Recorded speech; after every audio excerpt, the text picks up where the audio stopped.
जय श्री राम। आज हम बात करेंगे कि ईश्वर परमपिता परमेश्वर जो भी कार्य करते हमारे लिए उसी में हमारी भलाई होती है और ईश्वर के हर दंड विधान में हमारे लिए दया ही भरी होती है। देखो, भगवान दया के असीम अनंत अथाह सागर हैं। वे जो कुछ भी करते हैं उसमें जीवों के प्रति अथाह दया भरी रहती है। इसका अर्थ यह नहीं है कि वे अन्याय करते हैं या उनकी दया पापों को या उनकी दया लोगों को पाप करने में सहायक होती है। इसका मतलब यह है कि उनका कानून ही ऐसा है जो लोगों को पाप से बचाता है और दंड या पुरस्कार रूप से जो कुछ भी विधान करता है उसमें उनकी दया ही रहती है। जिस तरह घर में माता पिता और राष्ट्र में मतलब गवर्नमेंट या फिर किसी देश में अगर कोई राजा आदि है तो उनके जो नियम या कानून होते हैं उनमें भी दया ही रहती है, परंतु वह दया परिमित है। अब माँ बाप अगर अपने बच्चे को सजा देता है तो इसका मतलब क्या होता है? वो इसीलिए तो देता है कि उसका बच्चा मतलब किसी बुरी संगत में ना पड़े, वो बिगड़े ना, उसके ऊपर कोई आँच ना आए, तो उसमें उनकी दया ही भरी होती है। उनमें कहीं ना कहीं फिर भी स्वार्थ रह सकता है अथवा भ्रांतिवश ऐसा विधान भी हो सकता है जो लोगों के लिए अहितकर हो, क्योंकि वो तो इंसान ठहरे।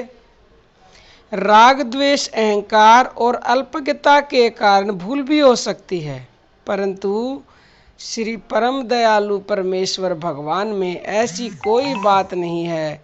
इसी से उनका कानून निर्भ्रांत, शंका रहित, ज्ञान पूर्ण और स्नेह पूरित रहता है। जो मनुष्य ईश्वर कृपा से श्री भगवान के कानून का रहस्य समझ लेता है वह तो फिर अपना जीवन उसी के अनुसार चलाने में लगा देता है। उसमें ईश्वर प्रेम, निर्भयता, शांति और आनंद की उत्तरोत्तर अपार वृद्धि होती है और अंत में वह श्री भगवान को प्राप्त करके कृत्य कृत्य हो जाता है। अब यह समझना है कि भगवान के कानून का स्वरूप क्या है। भगवान की विधि का प्रधान लक्ष्य यह है, कभी कभी ईश्वर जीव के पूर्व पापों के कारण उनके स्त्री पुत्र आदि प्रिय वस्तुओं को वियोग न कराकर उनके द्वारा उसकी इच्छा के विरुद्ध इस प्रकार के आचरण करवाते हैं जिनसे उसको दुख रूप फल मिलता है। इसमें पाप का फल दुख भोगने से पाप का नाश तो है ही, साथ ही स्त्री पुत्र आदि के मन के विपरीत आचरण करने या उनके द्वारा अपमानित होने से उनके प्रति मन में स्नेह ममता हटकर एक प्रकार की विरक्ति उत्पन्न होती है।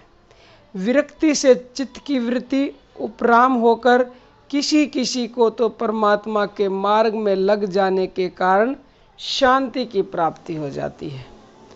किसी किसी को पापों के फलस्वरूप ईश्वर बीमारी आदि देते हैं जिससे दुखी हुआ मनुष्य करुण स्वर में आर्तनाद करता है। कोई कोई तो आर्तनाद होकर दुख से दुख निवारण हेतु गजराज की भांति प्रार्थना करता है, जिसके द्वारा वे दुख से मुक्त तो होते ही हैं, साथ ही भगवान की भक्ति भी पा जाते हैं। क्योंकि जब इंसान के पास कोई चारा नहीं बचता, सब जगह घूम थक के बैठ जाता है, लोग कहते हैं हमने सब दवाइयाँ खा ली, आयुर्वेदिक, एलोपैथिक, सब झाड़ फूँक करवा ली, लेकिन हमारा मतलब रोग था वो मिटा नहीं, हमारी बीमारी दूर नहीं हुई, और वो फिर ईश्वर की शरण में जाते हैं। तो ईश्वर को अगर सच्चे दिल से वो पुकारते हैं तो उनके मतलब जो पाप है उनका नाश भी होता है और उसके साथ साथ ही वो ईश्वर की भक्ति भी पा लेते हैं। अगर इंसान शुरुआत में ही सबसे पहले ही उस ईश्वर के पास पहुंच जाए जिसके पास पहुंचने की हमें ज़रूरत है, तो दर्द इतना सहना नहीं पड़े। लेकिन हम अपनी किसी और ही चक्कर में रहते हैं। किसी को तो विश्वास ही नहीं होता कि क्या करेंगे भगवान, ये सब तो अंधविश्वास है। और मैं कहती हूँ इससे बड़ी कोई सच्चाई नहीं है। हाँ, आराम भी हमें, अगर कोई बीमारी है तो प्रभु ऐसा नहीं है कि पापों का नाश नहीं करते, वो करते हैं, जरूर करते हैं और करेंगे। लेकिन अगर हम पाप को, उसको मतलब दर्द को भोग रहे हैं, तो वो भोगना भी हमारे लिए ज़रूरी है थोड़ा बहुत। वो अपने हिसाब से सब सही करते हैं, उन्हें कब आराम करना है और कब हमें दर्द देना है वो सब उसने तय कर रखा है। तय हमने ही करवाया है खुद अपने कर्मों के अनुसार, फिर गलती परमात्मा की बताते हैं। पापों के फलस्वरूप किसी किसी की श्री भगवान मान बढ़ाई प्रतिष्ठा का नाश कर देते हैं। इससे उसका वस्तुतः बड़ा ही उपकार होता है, क्योंकि मान बढ़ाई प्रतिष्ठा का रोग बहुत अच्छे अच्छे विद्वान पुरुषों को भी पतन के गड्ढे में डाल देता है। जिसको ज़्यादा ये रहती है ना कि मान बढ़ाई, जो घमंड में आ जाता है। अज्ञानी जीव मान बढ़ाई रूपी जहरीले भाव को सुंदर सुहावने समझकर उनसे लिपटे रहते हैं। दया में परमात्मा दया करके उनके कल्याण के लिए उनका नाश करते हैं।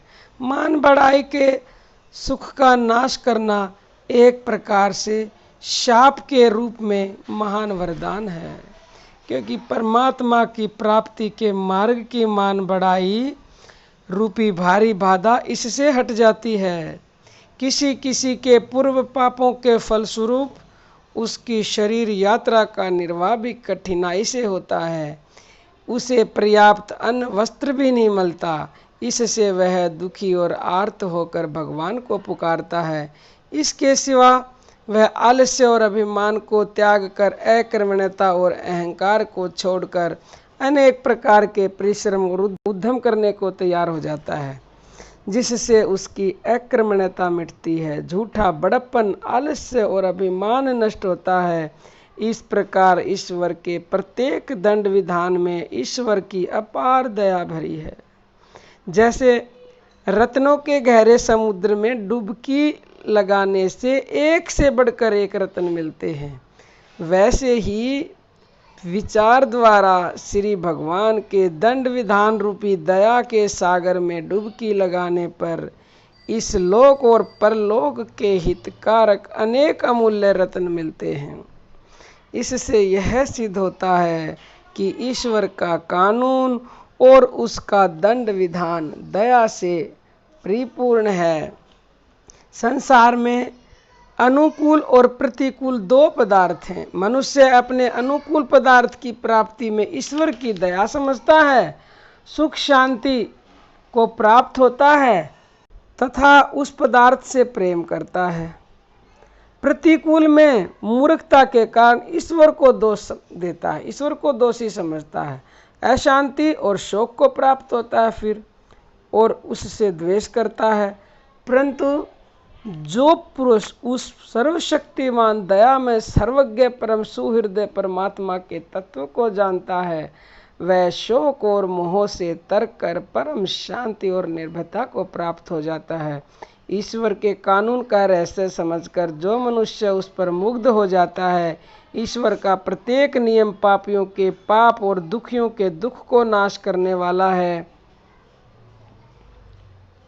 वह पापों की वृद्धि में सहायक नहीं है। जो पुरुष तत्व समझे बिना ही ईश्वर को दयालु समझकर ईश्वर दया के भरोसे पर नए नए पापाचरण करता है, उसके पाप तो इतने वज्र लेप हो जाते हैं कि फिर वे जप ध्यान आदि प्रायश्चितों से भी भोगे बिना प्राय नाश नहीं होते, बल्कि भजन ध्यान होने में भी वे पाप प्रतिबंधक रूप हो जाते हैं और उन्हें सजा भी ज़्यादा मिलती है। जो भगवान का नाम का सहारा लेकर पाप करते हैं उनको ज़्यादा सजा देते हैं भगवान। क्यों?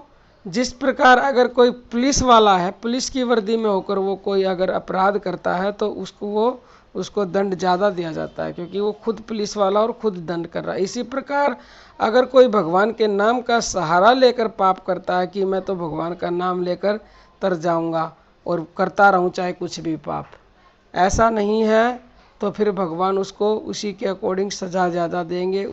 भविष्य में निषिद्ध पाप कर्म न करने की ईश्वरीय आज्ञा का पालन करने में सावधानी होती है। इससे आगामी पापों का नाश हो जाता है। भोग से पूर्वकृत पापों के प्रारब्ध का नाश हो गया है। वर्तमान में तप समझकर पापों का फल भोगने से अंतःकरण शुद्ध हो गया है। वर्तमान में पाप नहीं हुए और संचित पापों का नाश हुआ तथा निषिद्ध कर्मों के त्याग से भविष्य के पाप मिट गए। इस प्रकार वह पापों से सर्वथा रहित होकर परमात्मा का प्रेमी बन जाता है। आपत्ति काल में आस्तिक पुरुष को ईश्वर की स्मृति अधिक होती है। ईश्वर स्मरण से बढ़कर ईश्वर प्राप्ति का कोई सुलभ साधन दूसरा नहीं है। इसलिए तो किसी भक्त ने कहा है, सुख के माथे सिल पड़ो जो नाम हृदय से जाए, बलिहारी व दुख की जो पल पल नाम जपाए। इसलिए हम सबको श्री भगवान के कानून का रहस्य समझकर उसके अनुसार चलना चाहिए। माता पिता गुरु और स्वामी आदि के कानून के अनुकूल चलने से उनके अधिकार में जो प्रीमित पदार्थ हैं वही हमें मिल सकते हैं, परंतु दया में ईश्वर के कानून के अनुकूल चलने से हम समस्त पापों से मुक्त होकर परमात्मा के उस परम पद को प्राप्त हो सकते हैं जो हम सबका यानी मनुष्य जीवन का सर्वोपरि प्रधान उद्देश्य है। तो आज मेरे इस विषय से आपने बहुत कुछ ग्रहण किया होगा और ग्रहण करेंगे। तो आज के लिए इतना ही। बहुत बहुत धन्यवाद। जय श्री राम।